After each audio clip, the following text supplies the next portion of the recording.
All right, everyone, welcome to another episode of The Urban Gardener. I want to thank you all so much for joining me today. If you can, please hit that subscribe button real quick. Follow along with more garden adventures here on The Urban Gardener. Today, we've got a really special treat. I traveled down to Northern California to come visit, and then I got a chance to come here to John Kohler's house and to come hang out and help out in his garden. So how about that? Let's go check it out. He's going to answer a few questions about peppers for us.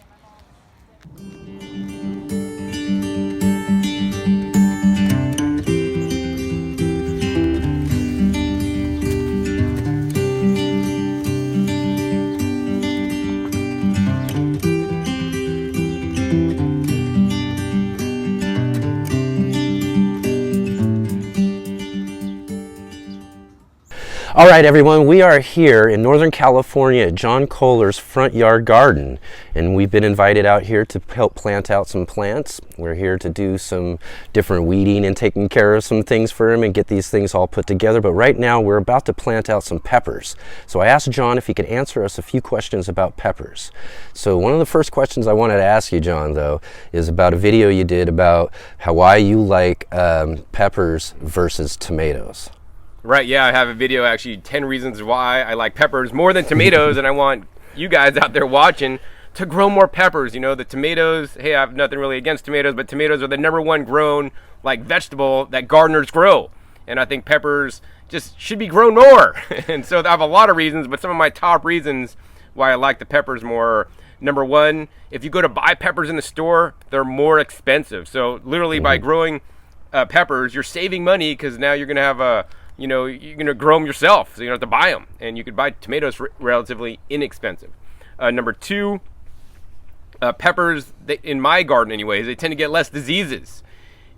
Okay, that's #2. And then #3, they're less rambunctious. So tomatoes, they're really vines. They'll grow long and 6 feet, 10 feet tall, and you got to prune this them, way, that way. And they start branching out and putting out all these little legs and their feet and everything, and they grow everywhere.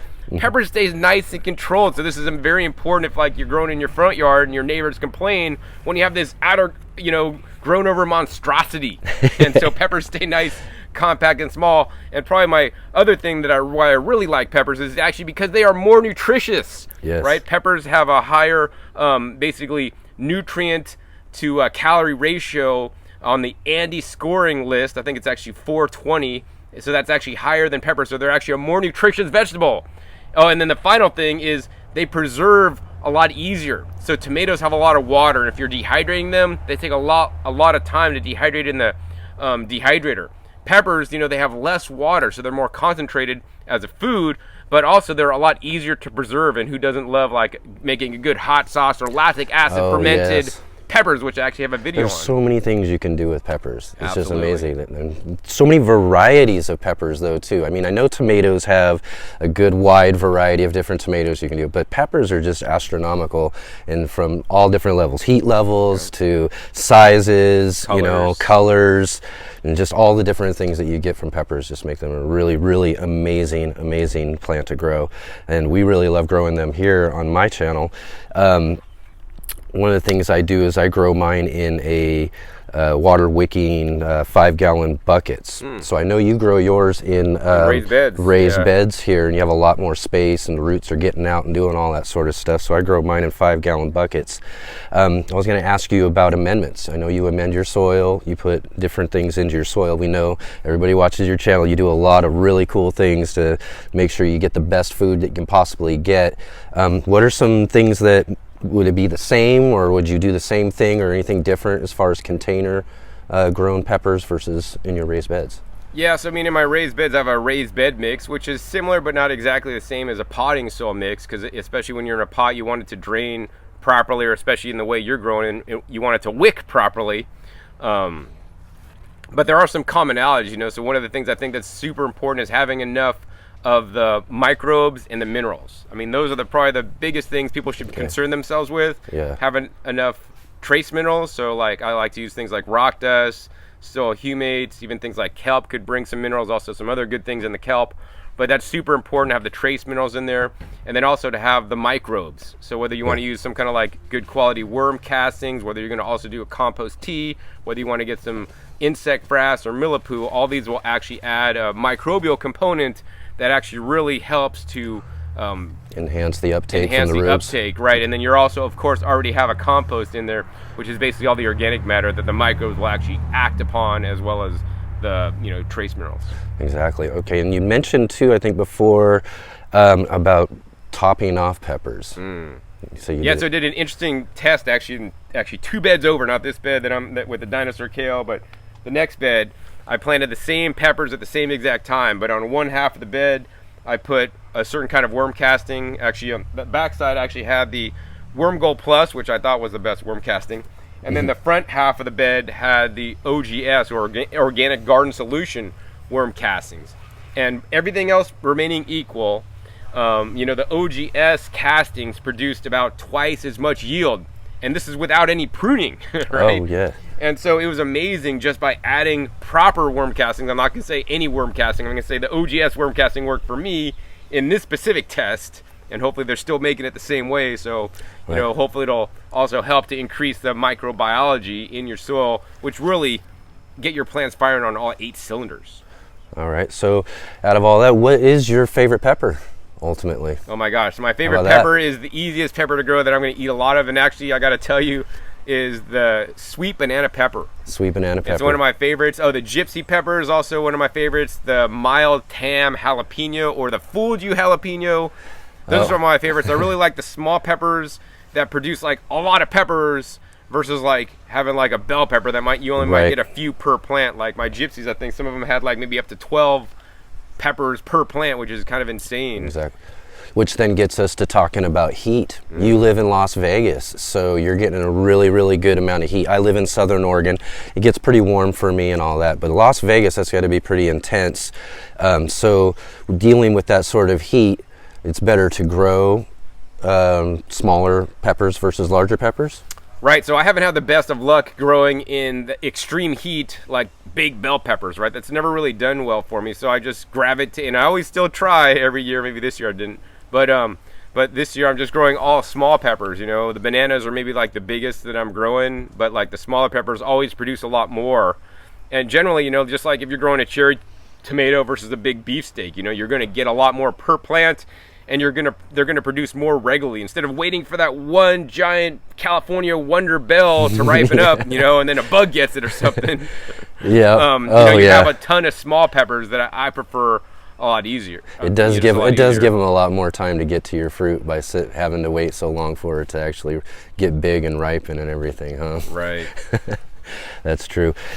So then, next question has to do with heat, and again as well, like I said, I'm growing up on a rooftop. Anything besides just keeping up with watering that I should be thinking about when it comes to growing peppers? Because like I said, I'm in containers. We do keep them pretty watered. They're in a water wicking system, so they're always kind of having access to water and all that. So besides water, is there anything I need to be really looking at or should be thinking about as far as taking care of them in the heat? Yeah, so there's a few things that I've noticed that have helped me a lot, actually. Is number one is on the fruits. Actually, the fruits could get literally burned. Right, so that's what I noticed the most out of it. Can happen actually a lot on tomatoes, but the peppers could get burned also. So you want to make sure you have enough foliage or enough leaves covering your peppers, covering the actual fruit themselves. And if you don't have enough leaves, then I like to increase, maybe give like some kind of like fish hydrolysate to like increase the amino acids and the nitrogen in there, and then they'll kind of grow more leaves. And I like to do that actually early. So that's like I consider like cheating. Hit it a couple of times with that. So then they'll actually get a lot more leaf matter to cover. And then if you don't have enough to cover, then you might have to like take shade cloth and like put it over the peppers. I mean, I don't generally do that because I'm like lazy and have so many things to do. And if the pepper plant can't like fend for itself and make enough leaves, and the peppers get burned on one side, then I just cut off the side that's burnt and eat the other side, because it'll be deformed and it won't really form properly. Exactly. And then the other thing, besides of course proper watering, is you want to have healthy plants. Healthy plants are more resilient to any stressor, whether that's bugs, disease, or the sun, which is a stressor. Just like if I eat McDonald's hamburgers and a junk food diet, right, you're going to be more apt to get sunburn than if I've been eating like actually dark, organic, Bing cherries that I actually was eating because it's rich in anthocyanins, and these pigments in the foods go underneath our skin to help protect us from the sun, and that's why the plants make its pigments to protect itself from the sun. Yes, exactly, don't it? Exactly. So yeah, so then I guess basically, it really just comes down to how well you're taking care of your soil, what you're giving your plants, making sure they got the right types of amendments and all that sort of stuff to keep your plant really healthy, producing a lot of green leaves in order to keep those fruits protected from the sun. That's your best way. I did notice in a video you just released recently about cheating, where you just slightly mentioned it just before, something like pure protein or something like that. Is that the sort of thing, maybe if you're in an emergency, you need to get some leaves going on your plant, something like that? Yeah, so like actually what I do is I try not to use that, or actually I've been using not even the pure protein, I use actually one based on soy, but it might not be available for most people because this is like an agricultural product, not the commonly available soy aminos that are available. But I do that actually after I transplant. So like these guys are going to go in pretty soon. I mean, this is just like a small 4-incher, could be a lot bigger. But at least this guy's actually got some nice deep color. But sometimes I'll get plants and they're like turning yellow because I got them for cheap or whatever. And then I'll just basically pot them in, and then immediately, maybe I'll let them wait a few days, like just kind of regulate to their place because they're kind of just got transplanted. And then I'll hit them with the aminos. That'll help them, especially green up if you're getting some transplant shock. Right. So, I mean, that's the number one way I like to use it. I mean, I know people that might use that every week to really get their plants to be bushy and bushed out. But once again, I don't have time to like be screwing with all this stuff. And I figure if I got good soil mixture in there and it's going to do its own thing, and I don't have to like, boost them up with like a sugar fix or something like that. Right. But it's a good thing in the sense, like you said, just to get them good and foliated out, if you need that. If you don't have like the right before the main heat of the summer gets kicking in. Exactly. So like do this all early, not like the heat's on and now I got to get foliage. Yeah, I'm not going to hit them with a bit late at that point. Then it's too late, man. So you want to get your plants established. You're just early. going to have to take what you get at that point in time. Oh, and the other thing, actually, if we want to go into the cheating episode that I just did, I mean, the other thing is when you plant them properly. So I put them in a hole and I put some starter fertilizer in there, organic fertilizer, and then I also give them mycorrhizae. Yeah. So that's super important. Also, that's another thing that, in my opinion, really helps to make sure that they're going to be healthy and produce for you. That's definitely something I'm going to be working on and using with my peppers this year, trying to get some of that. I picked some of that stuff while I was up in the area here. I did do an episode just recently that was about plant spacing. So maybe we could talk just a little bit about spacing out your plants if you're not growing them in containers. I can put them in any space I want apart as far as that goes. But if I was to grow them in a raised bed or any other garden bed or whatever, what would be a recommended plant spacing for you? Yeah, so anyways, what they recommend are like, bio-intensive gardening method, or actually square foot gardening method in a raised bed with, square foot garden with a good soil. You would space them at 12 inches. Right. And so that's the base. So that's definitely a good starting point for you guys, right?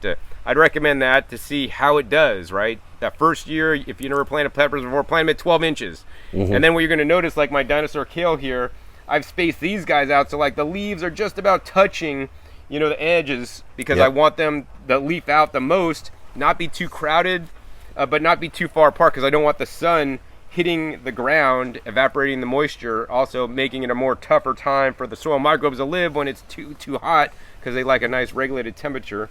And so that's very important. So once you grow it out at 12 inches, you'll see that, maybe it's a little bit too close, maybe it's too far away, and then you could adjust next year. Maybe even based on the plant variety. Maybe the plant only grows to a certain way, and it only gets so wide. Some get wider, some get taller, that sort of thing. And then if you prune, then they're going to get more wider, so then you might want to space it out. Like on the back of a seed packet, it'll say spacing your peppers between 16 and 18 inches, which is a lot more.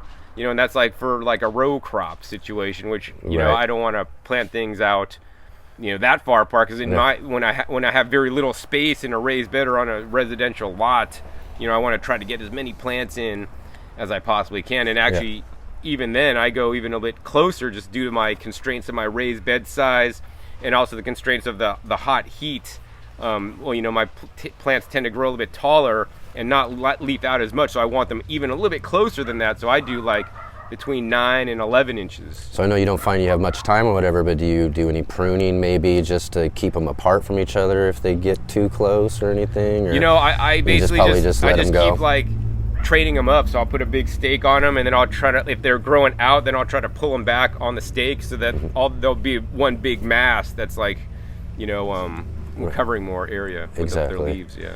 All right, yeah, that's one of the things I said too in the last video too, is just to kind of visualize your plant as an adult, as a fully grown producing plant, and then kind of plant what you know, at that point. But like I said, you know, some plants are going to be this way. If you're just buying some varieties you haven't grown before or anything like that, you're definitely going to have to see how it grows out fully. So just kind of give it that space to begin with, just to... Yeah, I mean, you got to start just somewhere. a good starting space. Just see what happens, man. That's half the fun of gardening, is just planting stuff and see what the heck happens, see man. what happens with it. That's what the funnest thing about gardening, and one of the funnest things I enjoy about gardening, and what we're doing here on this channel is following along in my garden adventure here in the Urban Gardener and seeing the things that I get to learn. So what a treat for us to be able to come here to Northern California and hang out with John Kohler in his front yard and get some tips on growing peppers and how he grows his peppers in his garden. So I want to thank you so much, John, for joining me today. Unless there's anything else at all that you want to add about peppers to the audience. No, I mean, I'd say just grow more peppers, and make sure you check me and my channel out at Growing Your Greens. I have lots of videos on peppers and growing all different kinds of fruits and vegetables, sharing my travels with you, and especially, you know, really building the soil microbiome and the soil minerals in there, so you guys are going to have the best growth and the strongest, healthiest plants.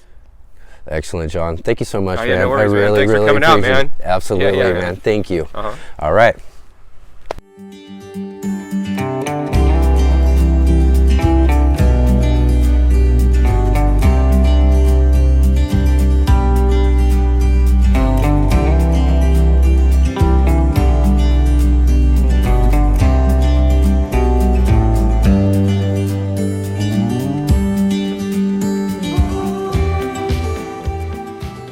How cool is that? We got to sit down with John Kohler and have him answer some questions about peppers for us. Well, I had a chance here to hang out with him and help him out in his garden. It's a really, really great opportunity for us here on the Urban Gardener. I'm so glad that he spent the time with us. Now, if you have any questions, comments, concerns, or anything at all, hit me up in the comments section below. And don't forget, give this video a big, big thumbs up for John Kohler showing up to answer questions. And don't forget, hit the subscribe button, follow along with more adventures here on the Urban Gardener, and we'll see you again on the very next episode.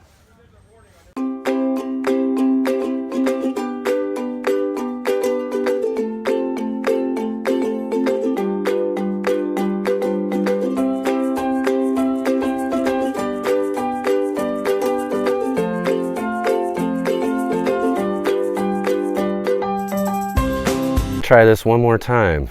Is it going for sure this time?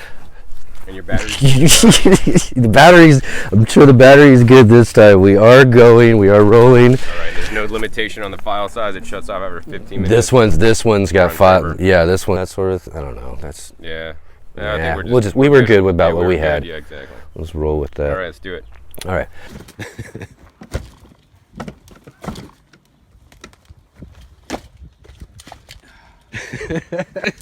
Put it as your outtake. My outtake, huh?